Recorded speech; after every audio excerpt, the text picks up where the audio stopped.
Let's just say the ratings aren't the same with Caitlin Clark and the Indiana Fever now eliminated.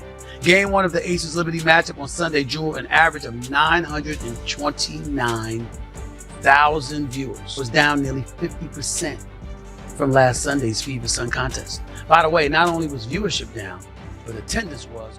WNBA players are upset after Caitlin Clark's early playoff exit, saying fans aren't sticking around to support the rest of the league. New semifinal numbers are out, and the picture isn't great. Since Clark's elimination, after some very questionable foul calls, the WNBA has seen a noticeable drop in viewership, and it looks like the decline could continue as the playoffs move forward. Want me to just say I told you so, or are you willing to say, Stephen A., you did tell us? Really? Caitlin Clark is the goal. Think about it.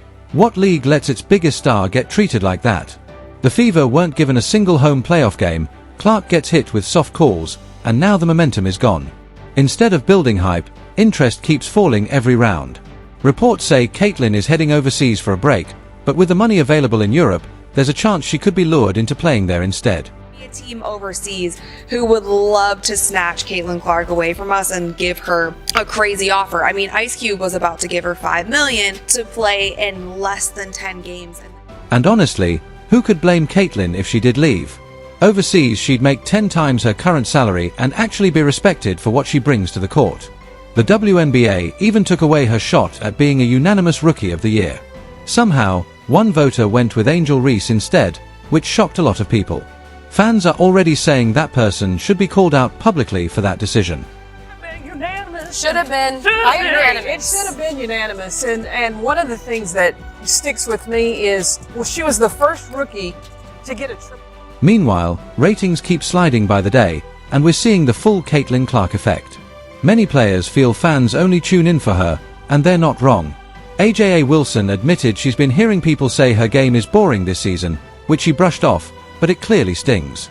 Even with another MVP award under her belt, Wilson hasn't moved the needle for the league the way Clark has in just one season. It's more the year that I've seen anyone call my game boring than it's ever been. I'm like, okay, cool, whatever. The impact of Clark's absence goes way beyond the viewership stats. It shines a light on how fragile the WNBA's fan base really is, and how much of the league's momentum was built around just one player. Clark wasn't just boosting the Fever, she was boosting the whole WNBA. Once Indiana fell to the Connecticut Sun and her rookie run ended, the ratings collapse was immediate. But more than numbers, it revealed a tough truth. Without its biggest star, the WNBA struggles to hold national attention. 28 years old, 1,000 points in the regular season. Why is that not the biggest story out at the moment? Exactly. Why are we talking about Caitlin Clark? Why when Asia was releasing the shoe were we talking about? After Clark was knocked out of the playoffs, ratings dropped by more than half, proving she was carrying a huge share of the league's audience. That's not a coincidence or some random dip. It's a sign of how much the WNBA leaned on her star power. Without her on the floor, the league's weakness in keeping fans engaged has been completely exposed. 2023 season, the WNBA had grown by 40% viewership from 2022 to 2023. But with Caitlin Clark's arrival, it's grown by 400% viewership. What that means is, if the WNBA were continued to grow at the rate it grew from 22 to 23, it would take until 2028 to do what Caitlin Clark did. This collapse in viewership should be a serious wake-up call. The WNBA has battled low ratings for years, but Clark's rookie season gave fans hope the tide was turning. Her games consistently set records and made it feel like the league had finally built momentum. But the second she was gone, the excitement faded fast. Fans who showed up just for Clark didn't stick around, and while the teams left are competitive, they don't have that same spark or charisma she brought. That's why the playoffs feel flat, with buzz dropping every single game. Angel Reese had that injury to me, and also coming off of Olympic break, Caitlin Clark separated herself. She should have been unanimous. Now to celebrate her, one thing that people forget is as a rookie, she was the most blitzed player in the WNBA, and she still put up 19, 5, and 8 assists. What makes her exit even worse is how it happened. All season long, Clark was hammered with physical play, fouls that often went uncalled, and rough treatment that clearly wore her down. For all the praise the WNBA gave her, they never actually protected her like the star she is.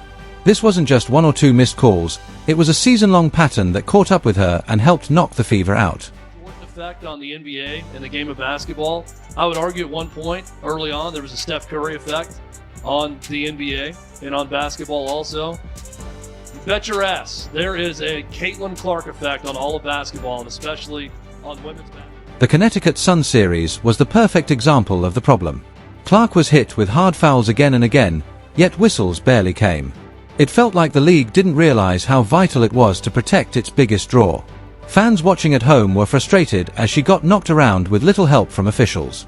And this wasn't just a one-time issue. Officiating in the WNBA has been shaky for years, especially with overly physical play. But when the star who's driving your league's growth is being beaten down like that, it stops being just an officiating problem. It becomes a league crisis. We don't want fans that are going to degrade us and call us names. I mean, we already see what's happening in the world. Something needs to be done, whether it's, them checking their fans or this. Clark's rookie season wasn't just a win for her. It was a golden opportunity for the WNBA to finally reach a wider audience. People who had never cared about women's basketball were suddenly tuning in, breaking viewership records every week. The league had the momentum in its hands, but instead of protecting its brightest star, it let her get hacked game after game. Fans noticed. Social media has been filled with frustration, with many pointing out how obvious the lack of protection was. To them, the WNBA blew its chance. Has been impacting the WNBA well before this year. This is not a new thing. Sure. This is, and in that way, I do think Caitlin's being used as a pawn. Caitlin didn't bring systems to the WNBA. This has been happening, and that I think is what's been such a shock. Now, there's a growing belief that the league simply isn't protecting its stars, and that could have long-term consequences.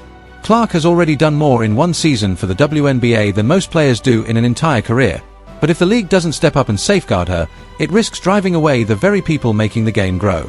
This isn't just about winning or losing playoff games, it's about the future of the league itself. Very few people, but there are some out there who resent the fact that this young white girl came out there and did her thing. Rookie of the year, 4th in the league for MVP voting, assist leader, one of the top leading scorers after the Olympic Games.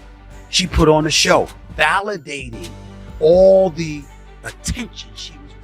As if Clark's playoff exit wasn't frustrating enough, fans were hit with another controversy right after. Despite her record-breaking season and the massive boost she gave the league, she didn't win Rookie of the Year unanimously. That stunned a lot of people. Her performances were incredible from start to finish, but one voter still went against the grain and picked Angel Reese instead. The number of viewers for WNBA games that Caitlin Clark is not in is like 3 to 4 million. When she's in the game, when it's her game played, it's like 17 million. Yeah.